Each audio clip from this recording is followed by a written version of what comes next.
তারা ঘুঘু দেখেছে, ফাঁদ দেখেনি, বললেন সিইসি। ডক্টর ইউনূসের কারণে বিশেষ সুবিধা পেয়েছে বাংলাদেশ, বললেন প্রেস সচিব।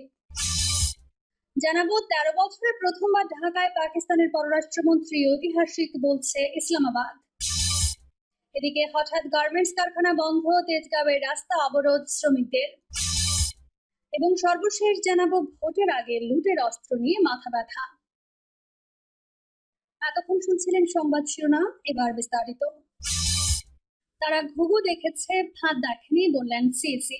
ভোট কেন্দ্র দখলের চেষ্টা হলে তা কঠোরভাবে মোকাবেলার হুঁশিয়ারি দিয়েছেন প্রধান নির্বাচন কমিশনার এএমএম নাসির উদ্দিন। তিনি বলেছেন, তারা ঘুঘু দেখেছে, ফাঁদ দেখেনি, এবার ফাঁদ দেখবে। সিইসি বলেন, যারা ব্যালট বাক্স দখল করার স্বপ্নে বিভোর, তাদের স্বপ্ন ভঙ্গ হবে। যারা অস্ত্রবাজি করে ভোটে জিততে চাইবেন, তাদের জন্য দুঃসংবাদ। ভোট কেন্দ্র দখলের ইতিহাস ভুলে যান। ভোটের বাক্স দখলের নিয়ত থেকে থাকলে আপনারা দয়া করে সরে আসুন। আমরা কঠোর অবস্থানে থাকবো। তারা ঘুঘু দেখেছে, ঘুঘুর ফাঁদ দেখেনি, তারা এবার ফাঁদ দেখবে।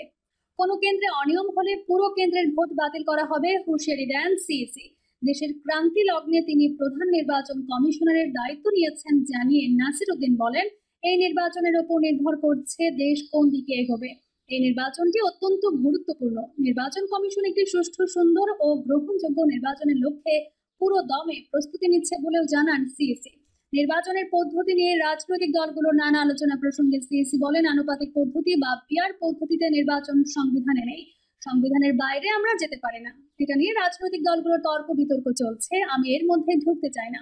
যদি আইন পরিবর্তন হয় তাহলে হবে। সরকার নির্বাচন নিয়ে এখন পর্যন্ত কোনো চাপ দেয়নি জানিয়ে সিইসি বলেন, আমাকে চাপ দিলে আমি পদত্যাগ করবো। আওয়ামী লীগ ভোটে অংশ নিতে পারবে না জানিয়ে তিনি বলেন, আওয়ামী লীগের এই মুহূর্তে কোনো রাজনৈতিক কর্মকাণ্ড নেই, তাদের বিচার চলছে। বিচার চলাকালে আওয়ামী লীগ নির্বাচনে অংশ নিতে পারবে না। ডক্টর ইউনূসের কারণে বিশেষ সুবিধা পেয়েছে বাংলাদেশ, বললেন প্রেস সচিব। মার্কিন শুল্ক ইস্যুতে অন্তর্বর্তী সরকারের প্রধান উপদেষ্টা ডক্টর মোহাম্মদ ইউনূসের ব্যক্তি পরিচিতি থাকায় বাংলাদেশ বিশেষ সুবিধা পেয়েছে বলে মন্তব্য করেছেন প্রেস সচিব শফিকুল আলম। প্রধান উপদেষ্টার প্রেস সচিব বলেন, যুক্তরাষ্ট্রের প্রধান উপদেষ্টা ডক্টর মোহাম্মদ ইউনূসের ব্যক্তি পরিচিতি থাকায় শুল্ক ইস্যুতে বাংলাদেশ বিশেষ সুবিধা পেয়েছে। শুল্ক কমিয়ে 20% করতে শুরু থেকেই আত্মবিশ্বাসী ছিল অন্তর্বর্তী সরকার। তিনি বলেন, শুল্ক আরো কমানোর চেষ্টা করা হবে। যুক্তরাষ্ট্রের সঙ্গে সামনের সম্পর্ক আরো উন্নত হবে, সেখানে রপ্তানি আরো বাড়বে। শফিকুল আলম আরো বলেন, নেগোসিয়েশনের সময় অন্যান্য মার্কেটের সঙ্গে প্রভাব কি হবে সেটা মাথায় রেখেই দর কষাকষি করা হয়েছে। বাংলাদেশের অর্থনীতি প্রসঙ্গে তিনি বলেন, যুক্তরাষ্ট্রের রপ্তানি বৃদ্ধির মাধ্যমে বাংলাদেশের অর্থনীতি আরো শক্তিশালী হবে। প্রথমে বাংলাদেশি পণ্যের উপর 35% পাল্টা শুল্ক আরোপ করেছিল যুক্তরাষ্ট্র, পরে গত 31 জুলাই সেই শুল্ক কমিয়ে 20% নামিয়ে আনে ট্রাম্প প্রশাসন। 13 বছরে প্রথমবার ঢাকায় পাকিস্তানের পররাষ্ট্রমন্ত্রী, ঐতিহাসিক বলছে ইসলামাবাদ। বাংলাদেশ সরকারের আমন্ত্রণে 3 দিনের সরকারি সফরে ঢাকা এসেছে পাকিস্তানের উপপ্রধানমন্ত্রী ও পররাষ্ট্রমন্ত্রী সিনেটর মোহাম্মদ ইসহাক দার। এটি 13 বছরের মধ্যে প্রথমবার পাকিস্তানের কোনো পররাষ্ট্রমন্ত্রীর বাংলাদেশের রাষ্ট্রীয় সফর। গত বছরের আগস্টে বাংলাদেশের ছাত্র জনতার গণঅভ্যুত্থানের ফলে শেখ হাসিনার সরকার পতনের পর ইসলামাবাদ ও ঢাকার মধ্যে সম্পর্কের উষ্ণতা বৃদ্ধি পেয়েছে। বাণিজ্য ও দ্বিপাক্ষিক সম্পর্কের উল্লেখযোগ্য উন্নতি দেখা যাচ্ছে। শনিবার রাওয়ালপিন্ডির নূর খান বিমান ঘাঁটি থেকে ইসহাক দারের বিদায়ের সময় পাকিস্তানের পররাষ্ট্র মন্ত্রণালয় জানায়, তিনি বাংলাদেশে ঐতিহাসিক সফর শুরু করেছেন। এক বিবৃতিতে বলা হয়, ঢাকায় তিনি বাংলাদেশি নেতাদের সঙ্গে গুরুত্বপূর্ণ বৈঠক করবেন। পাকিস্তানের পররাষ্ট্র মন্ত্রণালয় আরো বলেছে, প্রায় 13 বছর পর একজন পাকিস্তানের পররাষ্ট্রমন্ত্রী বাংলাদেশ সফর করছেন। এই সফর পাকিস্তান বাংলাদেশ সম্পর্কের ক্ষেত্রে একটি গুরুত্বপূর্ণ মাইল ফলক।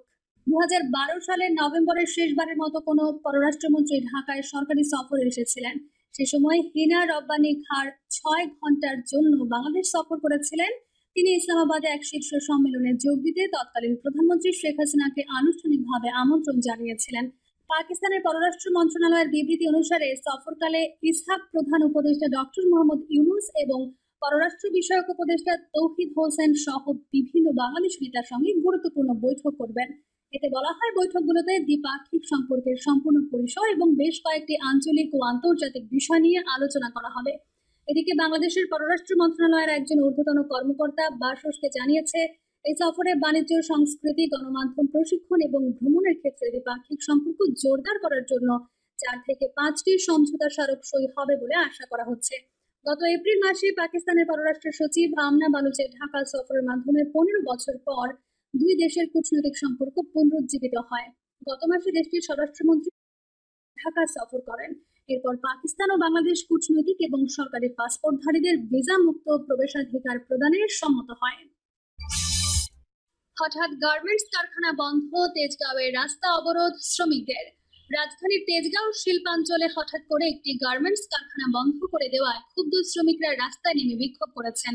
এতে নাবিস্কো ও তিব্বত মোড়ে সকাল থেকে যান চলাচল বন্ধ হয়ে যায়। সকাল থেকে রাস্তা অবরোধ করে শ্রমিকরা আন্দোলন করছেন।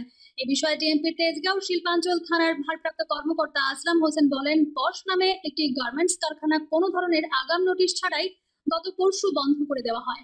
এই ঘটনায় ক্ষিপ্ত হয়ে শ্রমিকরা শনিবার সকালে তিব্বত মোড়ে জড়ো হয়ে রাস্তা অবরোধ করেন। তিনি আরো জানান, শ্রমিকদের দাবি কারখানা বন্ধের ক্ষেত্রে যথাযথ নিয়ম মেনে সিদ্ধান্ত হবে অথবা বন্ধ করা গার্মেন্টস পুনরায় খুলে দিতে হবে। দাবি না মানা পর্যন্ত তারা আন্দোলন চালিয়ে যাবেন।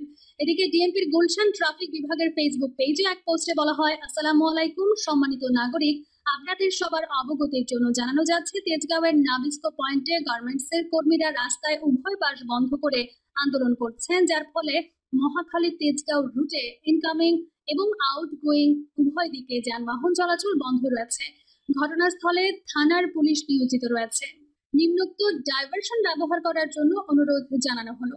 এক, উত্তরার দিক থেকে আসা যানবাহন সমূহ কাকুলি ক্রসিং হয়ে Gulshan 2, Gulshan 1 police plaza route ব্যবহার করতে পারবেন।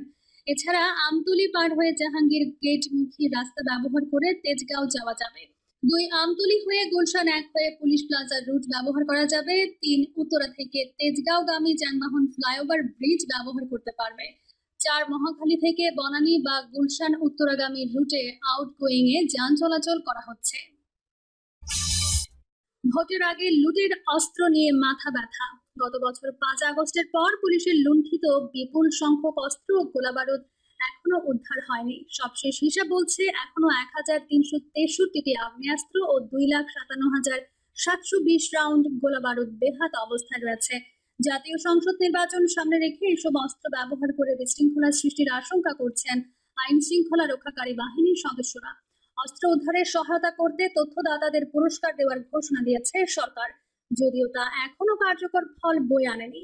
গত 1 বছরে ডেভিল হান্ট সহ একাধিক বিশেষ অভিযান চালিয়েছে সরকার। এখনো অবৈধ অস্ত্র উদ্ধারে তৎপরতা চলছে। তবু লুণ্ঠিত অস্ত্র ও গোলাবারুদের বড় অংশ রয়ে গেছে অপরাধীদের নিয়ন্ত্রণে। অপরাধ বিশ্লেষক, আইন শৃঙ্খলা বাহিনীর সদস্যরা বলছেন, এই অস্ত্র উদ্ধারে ব্যর্থতা আসন্ন জাতীয় সংসদ নির্বাচনে বড় ঝুঁকি তৈরি করবে। প্রভাবশালীরা অবৈধ অস্ত্র ব্যবহার করে নির্বাচনে প্রভাব বিস্তার করতে পারবে। তাদের হয়ে সন্ত্রাসীরা নাশকতা চালাতে পারে, সৃষ্টি করতে পারে সংঘাত ও সহিংসতা। এতে ভোটের পরিবেশ নষ্ট হওয়ার আশঙ্কা বাড়ছে। আগামী বছরের ফেব্রুয়ারি মাস সামনে রেখে ত্রয়োদশ জাতীয় সংসদ নির্বাচনের প্রস্তুতি চলছে। ইতিমধ্যে নির্বাচন অবাধ, সুষ্ঠু ও নিরপেক্ষ করতে বিভিন্ন উদ্যোগ নিতে শুরু